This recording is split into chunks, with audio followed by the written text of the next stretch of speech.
மாமியார் நாத்தனார் உறவு ஒத்தையா இருந்தாலே மேனேஜ் பண்றது அவ்வளோ சிரமம். ஆனா அவங்க ரெண்டு பேரும் ஒன்னா இருக்கப்ப, ஒத்துமையா இருக்கப்ப, சேர்ந்து எல்லாத்தையும் செயல்படுறப்ப அவங்க அந்த காம்பினேஷனை மருமகள்கள் எப்படி பார்க்கிறார்? புது காம்பினேஷன் நல்லா இருக்கும். என்ன கேட்டதானே? சோ இந்த பக்கம் எல்லாம் மருமகள்கள், இந்த பக்கம் அந்த காம்போ. இப்ப அவங்கள பாக்குறப்ப எப்படி தோணுது? சேர்ந்து சேர்ந்து ஜோடி ஜோடியா உட்கார்ந்து இருக்கிறத பாக்குறப்பவே என்னெல்லாம் மண்டையில ஓடுது? கடுப்பா இருக்கு. நம்ம எடுத்த உடனே ஆரம்பமே அட்டகாசமா இருக்கு.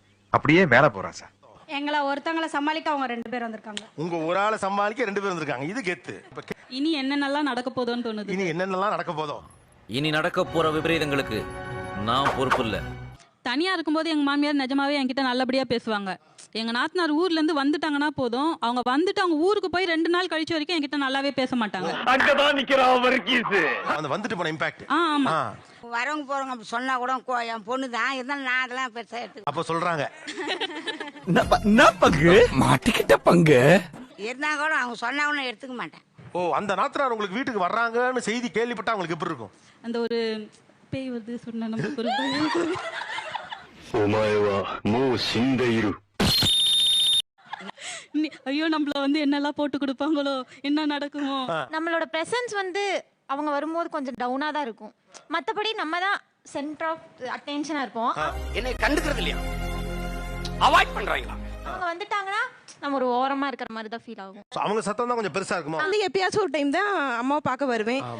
வீட்டில் நடக்கிற பர்சனலா நான் நிறைய அம்மாட்ட பேசுவோம். அப்ப கேம் இங்க இருந்து ஆரம்பிச்சிட வேண்டியதா? உங்க வீட்ல நடக்கிறதே பேச வேண்டியிருக்கும். ஆமா, எங்க வீட்ல நடக்கிறது நாங்க பேசுவோம். போன்லயும் கூப்பிட்டு பேசுவோம். அப்படி பேசாட்டி வரும்போ பிள்ளைங்களை பத்தி பேசுவோம். அபியை பத்தியுமே பேசுவோம் நாங்க.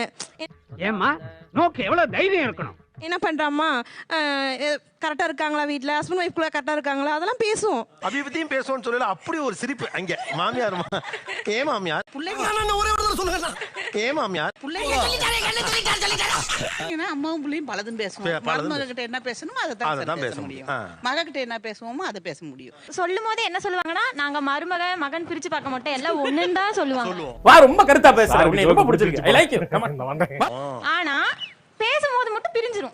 சார் மகளுக்கும் அம்மாவுக்கும் நிறைய விஷயங்கள் இருக்குங்க சார். அது எல்லா விஷயமும் மருமகிட்ட ஷேர் பண்ண முடியாது இல்லைங்களா?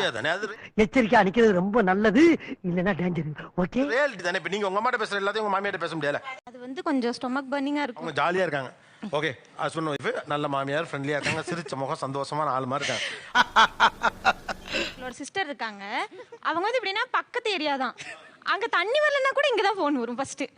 அப்பங்கும்போது என்ன இது? நீங்க கவுன்சிலரா இருக்கீங்களா?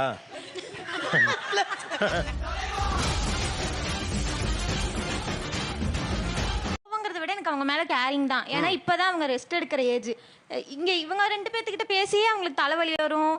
அவங்க ரெஸ்ட் எடுக்க ஏஜ்ல அவங்க அதிகமா ஒர்க் பண்றாங்க. என்னென்ன சொல்றோம் பாருங்க. கம்பி கட்டுற கதையெல்லாம் எடுத்து போடுறாங்க.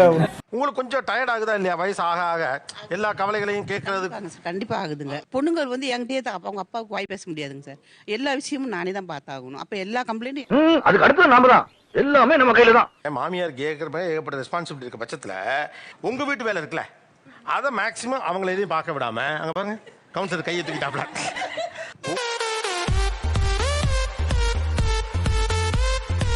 நீங்க உங்க கணவர் உங்க மாமியார் 3 பேரும் ஒண்ணா இருக்கீங்களா?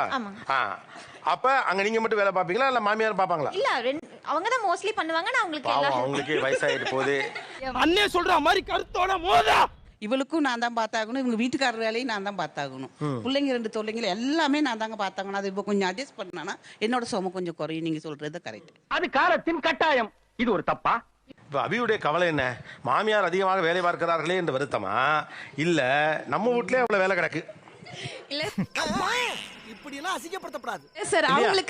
அவங்களுக்கு வந்து வருத்தம் என்னன்னா, எங்களுக்கு சப்போர்ட் பண்றாங்க, அவங்கள வந்து இது பண்றது இல்ல அப்படிங்கிற ஒரு வருத்தம் அவங்களுக்கு. வேற ஒண்ணும் கிடையாது சார்.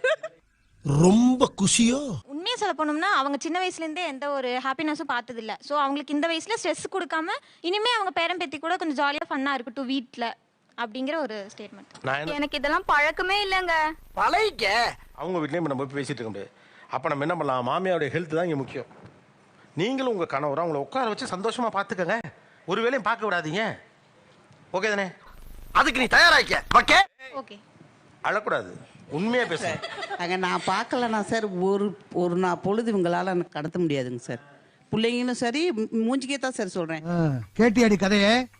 மைண்டும் வந்து எனக்கு உடம்பும் வந்து ரொம்ப டயர்டுங்க. அதுக்கு வந்து மருமகத்தை சார் கொஞ்சம் கேர் எடுக்கணும். மருமகளோட வேலையை மருமக பார்த்து அவங்க குடும்பத்தை அவங்க ரன் பண்ணிக்கிட்டாங்கன்னா வெளியில இவங்களுக்கு கொஞ்சம் மேல வேணா ஏப்பா அப்படி சொல்ற ஜீவா? அவங்க கொஞ்சம் கஷ்டப்படுறாங்க, அவங்களுக்கு கொஞ்சம் நான் கேரா இருக்கணும். சின்ன குழந்தைய வச்சிருக்காப்ல, ரைட்டு தானே? நீங்க அங்கதான் இருக்கிறீங்க ஒன்னா. ஆமா. அப்ப நீங்க மகளுக்கு செய்யறேன், நீ உன் வேலையை பாத்துக்கம்மான்னு சொல்றது எப்படி சரி? அது தப்பு. சாரி மச்சி. சார் நான் ரொம்ப அவங்கள ஹெல்ப்பா கேட்க சொல்லிங்க. கொஞ்சம் அவளால என்ன முடியுமோ அதை பண்ணி அவ வீட்டுக்காரரை அவ பாத்துக்கிட்டானா என்னோட இது நான் மேல் வேட்டமான வேலையை பார்த்து நான் குடும்பத்தை கொண்டு போயிருவேங்கிறேன். மொத்தமா என்னையவே குறி வச்சு வந்தா நான் என்னடா பண்றது? சின்னவங்க எல்லாருக்கிட்டையும் ஒரு சிக்கல் இருக்குன்னா, அம்மாவை எப்ப நீங்க 40 வயசுல 30 வயசுல பாத்தீங்களோ அப்படியே அம்மாவை கடைசி வரைக்கும் பாக்குறீங்க. நீங்க என்ன நினைக்கிறீங்க அப்படின்னு கேட்டா, என் அம்மா இருந்தா அதெல்லாம் செய்யும்ல. கவனிச்சு பாத்தீங்கன்னா அவங்களுக்குன்னு ஒரு லைஃப் என்ன இருக்கு. இப்ப வயசாயிடுச்சு, கொஞ்சம் ரிலாக்ஸா இருக்குன்னு பார்த்தா மாத்தி மாத்தி ரவுண்டு கட்டி பண்றோம். இது வயசுல ரிலாக்ஸா இருந்திருக்கும் சார். வயசுல ரிலாக்ஸா இருந்திருக்குங்க. மேரேஜ் பண்ணதுக்கு அப்புறம் தான் எல்லா பிரச்சனைகளையும் வந்துருதுங்க. இவங்க எல்லாருக்கும் பொறுப்பா அவங்களால முடிஞ்ச வரைக்கும் செஞ்சுறீங்க. ஆமா சார். ஆனா இவங்களுக்குலாம் செய்யறதுனால முடியாம இருக்க உங்க வீட்டுக்காரரை எங்கெல்லாம் பாத்துக்க முடியலன்னு உங்களுக்கு எல்லாமே தெரியாம சொன்னா கேளுங்க. அவரும் சேர்ந்து தான் இவங்களுக்கு வேலை பார்த்துக்கிட்டு இருக்காரு. அவரை என்னால பார்க்க முடியாது. இப்ப பார்த்தா சொல்ல முடியாதுங்க சார், வாய் பேச முடியாது. ஆனா அத்தனை வேலையும் இவங்க வீட்டுக்காரர் ட்ரெஸ் முதல்ல அவர் தாங்க இன்ன வரைக்கும் துவச்சு போட்டுக்கிட்டு என்ன பிரச்சனை இருக்கு? எனக்கு தான் பிரச்சனை. நிறைய வீடுகளோட பிரச்சனை இதுவா தான் இருக்கு. அம்மாவின் மீது எனக்கு அதிகமா உரிமை இருக்குன்னு பிள்ளைங்களும், எங்க மாமியார் எனக்கு தான் பஸ்ன்னு மருமகளும் உரிமை கொண்டாடுறதா நினைச்சுக்கிட்டு அவங்க வயதுக்கு மீறி அவங்கள்ட்ட அதிகமான வேலைகளை கொடுக்குறீங்க. புரியல. புரியாம தாயா நாட்டுல குழப்பத்தையே உண்டு பண்றீங்க. நீங்க உங்க 30 வயசுல பார்த்த அம்மா இல்ல இந்த அம்மா. இப்ப அம்மாக்கு வயசு கூட, உங்களுக்கே 30 வயசு தாண்டிடுச்சு. பிள்ளைகள் எல்லாரையும் நம்ம சௌரியமா வளர்க்குறோம். நம்ம பிள்ளைங்களை எல்லாம் பார்த்தாச்சு சார், எல்லாம் பார்த்தாச்சு. அதுங்களுக்கு இந்த இதை எடுத்துக்கிட்டு வையினா அது தெரியாது, இல்லை நல்லது கெட்டது தெரியாது, புழங்காதுன்னு எல்லாத்தையும் பண்ணிட்டு பெரியவங்க சௌரியங்களா இருக்காங்களா இல்லையாங்கிறது மைண்ட்ல இருந்து போயிருது. தயவு செய்து சப்ஸ்கிரைப் பண்ணி வீடியோ பாருங்க. வீட்டுக்கு வந்து இருங்க அப்படின்னு சொல்லும் போது தனியாக இருக்கும்போது உடனே வந்துடுவாங்க எங்கள் மாமியார். ஆனால் வந்து 2 பேர் நல்லா பேசிகிட்டு இருந்தாங்கன்னா அவங்களுக்கு வந்து நிறைய ஷெட்யூல் போட்டுருவாங்க. 2 பேரும் ஒன்றா சேர்ந்து ஷெட்யூல் போடுறது அவங்க பிஸியாக வச்சுப்பாங்க. ஸோ அதனால் இவங்க பிரிஞ்சிருக்கும் போது எனக்கு கொஞ்சம் அட்வான்டேஜ் அதிகம். ஆமாம், நான் சொல்கிறது தான் அம்மா கேட்பாங்க, அம்மா சொல்கிறது தான் நான் கேட்பேன். அவங்க உள்ள வந்தா என்ன ஆகும்? அப்போ அவங்க உள்ள வந்து அப்போ எங்களுக்குள்ள பிரிவினை வரும் இல்லைங்களா? என்னம்மா பிரிவினை என்னால் வர்றது இல்லை, நான் வந்ததுனால இருந்து என்ன பிரச்சனையாச்சு. எங்க தலைக்கு எவ்வளவு தில்லு பத்தியா? நீ சுமாரா தம்பி கொஞ்சம் எங்ககிட்ட அஃபெக்ஷனா இருப்பாங்க, என்கிட்ட அம்மா கிட்டயும். அப்ப அவங்களுக்கு கொஞ்சம் அந்த டைம் வந்து அவங்களுக்கு ஜெலஸ் வரும் இல்லைங்களா? Pant PANT pant. சொல்லு பேண்ட். நான் தான் வெளியில் குடும்பத்துலேருந்து வரேன். அவங்க வீட்டில் நிறைய பேர் வந்து உள்ளுக்குள்ளேயே திருமணம் பண்ணவங்க. நான் உள்ளே வரும்போது அவங்களுக்கு வந்து நான் அந்த மாதிரி நினச்சிடுவேனோ அந்த பயம் வந்து அவங்களுக்கு இருந்துகிட்டே இருக்கு. நானும் அந்த பயத்தை வந்து இல்லை அதெல்லாம் ஒன்றும் பிரச்சனை இல்லை, நார்மலாக தான் இருக்கும் அப்படின்னு வந்து எஸ்டாப்ளிஷ் பண்ணுறதுக்கு ட்ரை பண்ணாலுமே அவங்களுக்கு உள்ளுக்குள்ளே வந்து அந்த உணர்வு இருந்துகிட்டே இருக்கு.